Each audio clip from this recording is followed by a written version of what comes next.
What's up? Today, I'm going to be talking about commercials, and we've got another commentary-style video, which means I'm using another fake microphone. Today, we have a Monster Energy Ultra Fantasy Ruby Red with a cat sock on it as our makeshift microphone. Actually, pretty good. I mean, kind of just tasted like every other Monster taste, but I liked the colors, so yeah, I recommend. Now, back to what we're actually talking about today, commercials. Now, no one likes commercials. That's not exactly news. However, some commercials really suck, like awful. Like, some commercials are so bad that it makes me want to buy the product less because their advertising team had the audacity to make me watch their commercial. Some commercials are that bad, and some are alright. Those are your kind of categories. And then in the middle, you have your average commercials. The ones you don't really care about, you know, your medication commercials, your car commercials. They aren't doing anything for you. You could care less about them, but they're on. Now, between these three, we're going to be going over some of the good ones and some of the bad ones. Now, what consists of a good commercial? It can be a lot of things, but at the end of the day, really all that matters is that I don't hate myself watching it. I might get a small laugh. I might go, huh, that was kind of funny. And then I move on, and it's okay. Maybe I remember it a little bit. Maybe it even makes me want to buy the product occasionally. But at the end of the day, it just makes the viewing experience a little bit better. That's all we're looking for. You don't need to be mega entertaining. Just be a little funny. Just make it a little better, right? That's all we want. The first good category we're going to go over, because I'm not going to start with bad, because if this whole video was bad, we would want to blow our brains out. Now, the first good category of commercials we're going to go over are commercials with good mascots. You've got two types of companies that are really good at mascot commercials. You have cereal companies, which makes sense, because at the end of the day, cereal is marketed towards kids. So making a mascot for them isn't that hard. You get a silly character like the toucan from Fruit Loops, or like Snap, Crackle, and Pop from Rice Krispies, and then you make them say something funny. Or Tony the Tiger. They're great. That's all you really got to do. And then you have a good cereal mascot. It's not that hard. However, insurance companies are weirdly amazing at making good mascots. You've got the Geico lizard, who is so infamous that one of their commercials was just focused around what a good guy the Geico lizard is. You know, he come to my home for summers. When it came to helping people, the gecko was born ready. I love him. He's a little guy. I've been watching the Geico lizard save me 10% or 15% or more on insurance with Geico for the past 15 years of my life, and I'm 19. They've been on for as long as I can remember. He's perfect. He's a little guy. He's got a funny little accent. He is the epitome of a great mascot. And other insurance companies do a great job, right? It's not just them. Flo from Progressive. Flo looks exactly the same as the first day I saw her when I was watching Cartoon Network in the living room. She has not aged a minute, and their commercial has stayed exactly the same. The format they use is exactly the same the first day I saw it. They have two key components to a Progressive commercial. They have Flo, who is the head honcho of the group, who is the advertiser. She might run the store or whatever that they're usually in. She's their head mascot. And then you have Jamie, who they just bully relentlessly. It's dude, they are mean to him. They really attack his self-confidence. Phone call from the boss? Sorry. Outdoor time. It's me time. Nothing wrong with sticking it to the boss. Oh, Flo, you gonna take that? Why would that concern me? We never actually discussed hierarchy. Wait, I thought Jamie was the boss. It's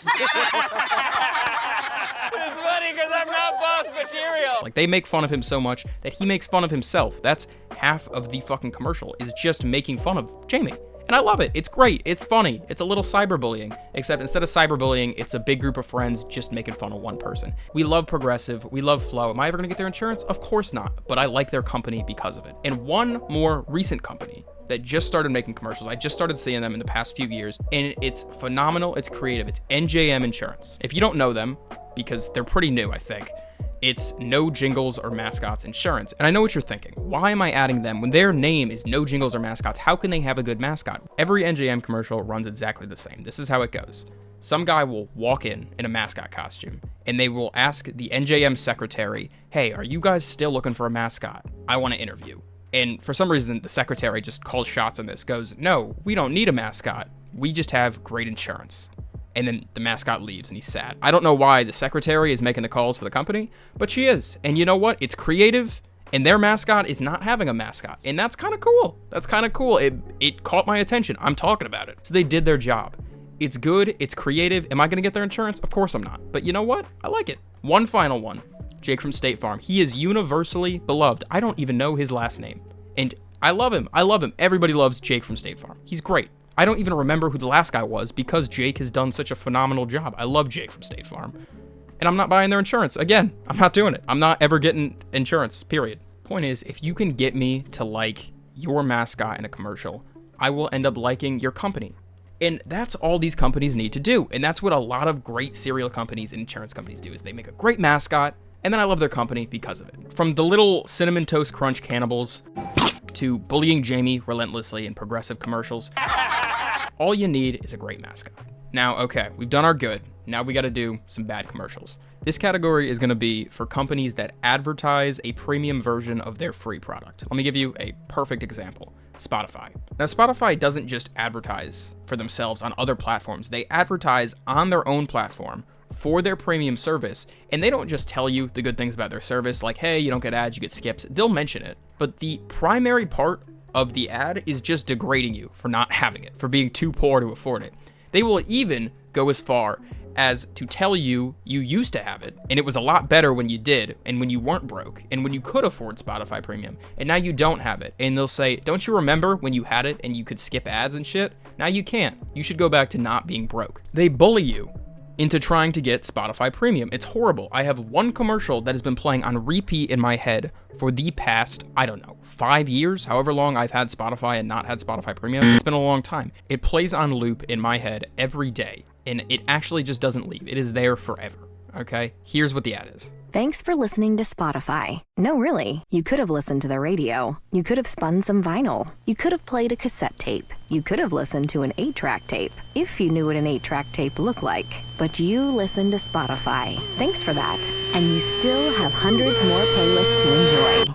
Wasn't that annoying? Wasn't that horrible? Didn't you hate that? Because I hate it. I hate it every time I hear it. My least favorite line in that whole thing is them saying, if you know what an 8-track tape is. Now, do I know what that is? No, but fuck you for assuming I don't, okay? You know what, Spotify Premium? Maybe I do know what that is, and you're just being a dick. I'm gonna give Spotify the tiniest bit of credit. I'm using them as a scapegoat because other companies do this. YouTube will constantly advertise YouTube Premium. If you've ever played an ad game, they constantly advertise that you get their premium service so that you don't have to watch the tons of ads they are throwing at you while you're playing their stupid little 5-minute game they made in Unity. Spotify is clearly not the only company that does this. However, I'm using them as my scapegoat because I find them the biggest offender. Okay, we ready for a palate cleanser after listening to that Spotify ad? Because I know I am.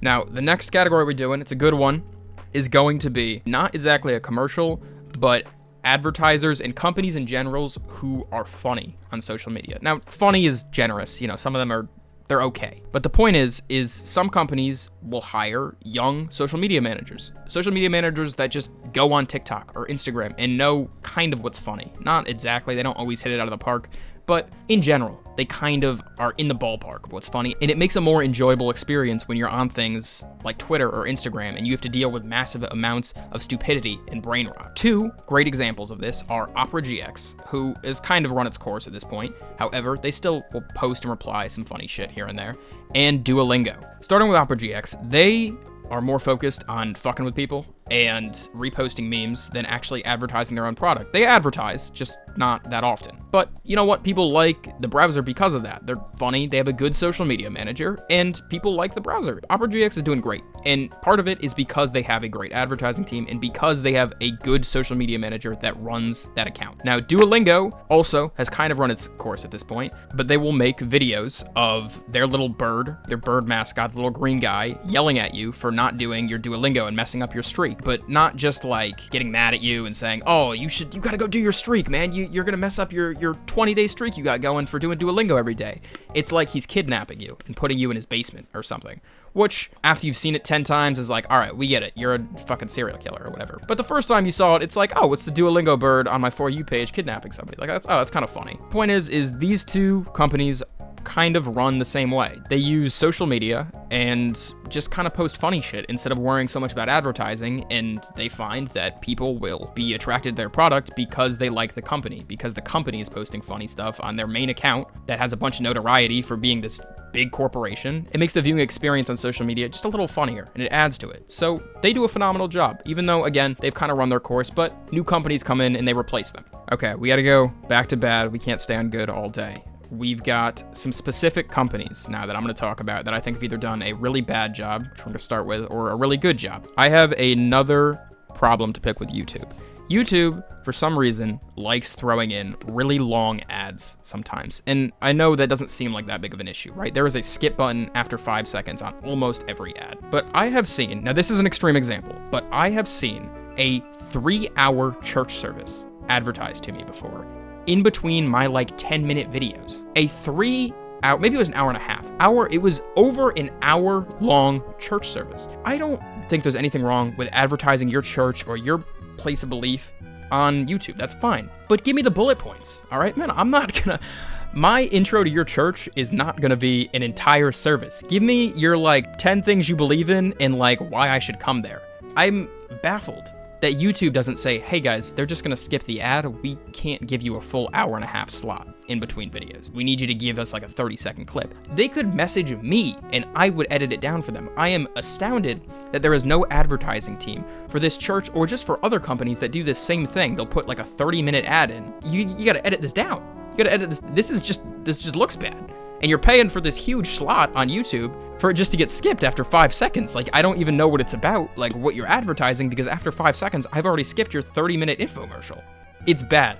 I should not ever see more than a 2-minute ad, and even 2 minutes is pushing it, because I'm skipping after 5 seconds on any of my YouTube videos. It's kind of funny to think that YouTube is low-key taking advantage of some of these advertisers, but I digress, all right? We get to go to a good company now, a company that does a phenomenal job and gets their own category of just greatness. I think they're funny, they do their own thing, they're creative, they're unique, they're awesome.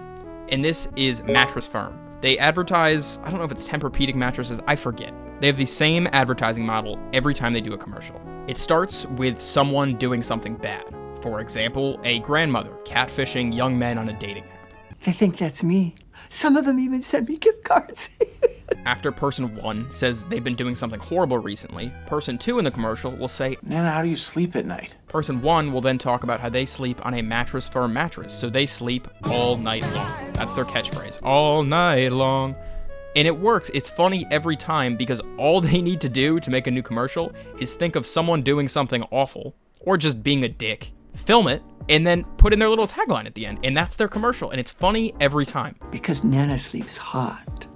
If I didn't have to get this video out right now, I would be watching all these Mattress Firm commercials. I might watch them after I finish recording this because they were funny. I was just looking through the YouTube channel and I saw a ton of them that looked really funny that I was gonna watch. This is one of the only commercials that I think is kind of funny enough to just watch on your free time. It's creative, it's good, unlike Temu ads. Now, Snapchat only advertises a handful of things. At least on my like Snapchat stories and stuff, the only things I get advertised are clothing, food kits like HelloFresh and stuff like that, workout stuff, and then Temu ads. And Temu ads make up probably 50% of all Snapchat ads. And every Temu ad, like a lot of these other commercials, runs exactly the same, except the problem with Temu is their base idea sucks. Every commercial, a boss of some kind, a boss of I don't know, I guess a Temu distribution center, will smash some of their products. They will start destroying their products, and they'll say, why won't anyone buy these? To the assistant who's trying to stop them from smashing the product. Which I don't understand, because if I'm an assistant working at one of these distribution centers getting paid a minimum wage, I'm telling you right now, I do not care if my boss is smashing the products. That's less shit for me to package. I probably get a half day because HR is gonna have to go talk to him about smashing half their product. So I don't know why the secretary is up in arms about the boss smashing the packages, but that's how every single one runs. The secretary will then say something to the boss along the lines of, boss, it's not selling because people don't think this deal is real. And the boss will say, how could they not think it's real? And you kind of look at the prices and you're like, I can think of a lot of ways people don't think this is real. You are selling Nintendo Switches for $3? Really? That doesn't seem right. And if you look into it, it is a complete scam. And so they're kind of just pointing to it in their own commercials that they are a huge scam. So it's kind of funny, honestly, but it's so incredibly annoying to look at. It looks like an advertisement for an ad game. Ad games, they actually also do advertise on Snapchat. If you look at any ad game, they just kind of throw a lot of colors and effects at you, and they're just trying to keep your attention and convince you to download it, because once you've downloaded it, they can suck you into buying something, or at least some people they can. So all they're trying to get you to do is download it. So that's all a Temu ad ends up getting based around, is just getting a download by offering you these crazy, ridiculous deals, and it's like, there's no way this is real, and it isn't. But at the end of the day, they are funny. I'll give them that because of how stupid they are, so they kind of get a point, even though they're awful, and they're kind of annoying, and they low-key start to piss me off after you see like 2 of them. But still, I will give them the fact that because they can be kind of funny once in a while, they aren't as bad as Spotify Premium screaming in my ears, or getting a 3-hour-long ad while I'm trying to lay on my bed and watch YouTube, and I'm nowhere near my mouse, and then I have to get up and skip it because I don't want to wait 3 hours to go to the next video. But at the end of the day, we've looked at a lot of ads.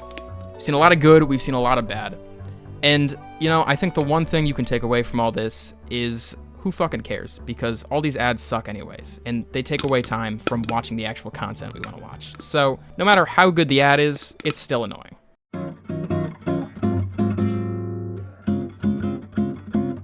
Don't you notice how I get quiet when there's no one else around?